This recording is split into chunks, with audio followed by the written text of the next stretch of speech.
সিরিজের দ্বিতীয় টি-20 ম্যাচে বাংলাদেশের রেকর্ড 205 রান তাড়া করে জয়ের কীর্তি গড়াই বাড়তে দিয়েছিল সংযুক্ত আরব আমিরাত। শেষ ম্যাচে ব্যাট করতে নামা বাংলাদেশকে বিপর্যয়ে ফেলে ইতিহাস করার পথ তৈরি করেছিল তারা। তবে জাকির আলী ও হাসান মাহমুদের দৃঢ়তায় 9 উইকেটের লড়াই 162 রানের পুঁজি পেলেও লড়াই জমাতে পারেনি বাংলাদেশ।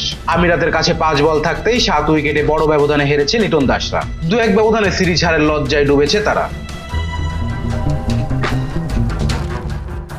এই জয়ে বাংলাদেশের বিপক্ষে প্রথম দ্বিপাক্ষিক সিরিজের জয়ের কীর্তি গড়ল সংযুক্ত আরব আমিরাত। সঙ্গে টেস্ট খেলুড়ে কোনো দেশের বিপক্ষে প্রথমবার টি-20 সিরিজ জিততে ইতিহাস লিখল তারা। আমিরাতের বিপক্ষে এটি বাংলাদেশের ট্রানজিট সিরিজ ছিল।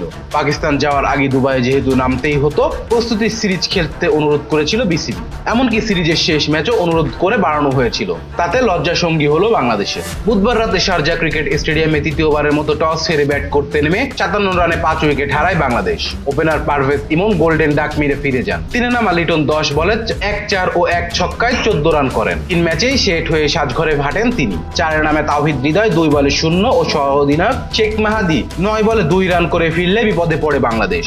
ওপেনার তামিম 18 বলে 40 রানের দারুণ এক ইনিংস খেললেও বিপদ কমেনি। তিনি 4টি করে 4 ও ছক্কার শট মেরে ফেরেন। হাল ধরতে ব্যর্থ হন শামীম পাটোয়ারি, রিশাদ হোসেন রাও। স্লোগার শামীম সাথে নেমে 12 বল খেলে 9 রান করে সাজঘরে ফিরে যান। পরে স্পিনার বিপক্ষে ভালো ব্যাট করা রিশাদ আউট হন 0 করে। বাংলাদেশ 71 রানে হারায় 7 উইকেট। তানজিম সাকিব আউট হন দলের 84 রানে। তবে তার ব্যাট থেকে আসেন 12 বলে 6 রান। পরের রানগুলো এসেছে জাকির আলী ও হাসান মাহমুদের কারণে। জাকিরের 43 বলে 41 রানের দারুণ ইনিংস খেলা তার ব্যাট থেকে। জাকির 43 বলে 41 রানের দারুণ এক ইনিংস খেলেন।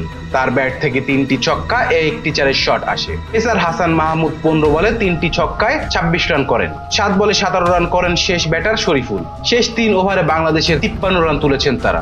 এর মধ্যে আমিরাতের অধিনায়ক ওয়াসেমের করা শেষ ওভারের থেকে তুলে নেওয়া হয় 26 রান।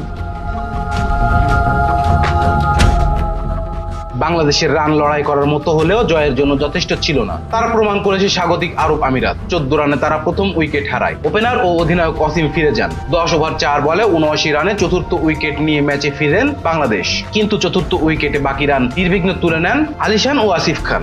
এর মধ্যে আলিশান 47 বলে 68 রানের ইনিংস খেলেন। তিনি 5টি 4 ও 3টি ছক্কা মারেন। আসিফ 26 বলে 5টি ছক্কায় 41 রান যোগ করেন। বাংলাদেশের টি-20 বিশেষজ্ঞ বোলার হিসাবে খেলা শেখ মাহাদি প্রথম ম্যাচের মতো শেষ ম্যাচেও হতাশ করেছেন। তিনি শারজার ধীর ও নিচু উইকেটে নতুন বল হাতে নিয়ে ব্রেক থ্রু দিতেই পারেননি, বরং 4 ওভারে 36 রান দিয়েছেন। তানজিম সাকিব দ্বিতীয় ম্যাচের মতো সিরিজ হারের ম্যাচেও বাজে বোলিং করেছিলেন। 4 ওভারে 40 রান দিয়ে 1 উইকেট নেন এই ক্রিকেটার, অথচ তিনি খেলেন অলরাউন্ডার কোটায়। হাসান মাহমুদ 3 ওভার 1 বলে দেন 33 রান।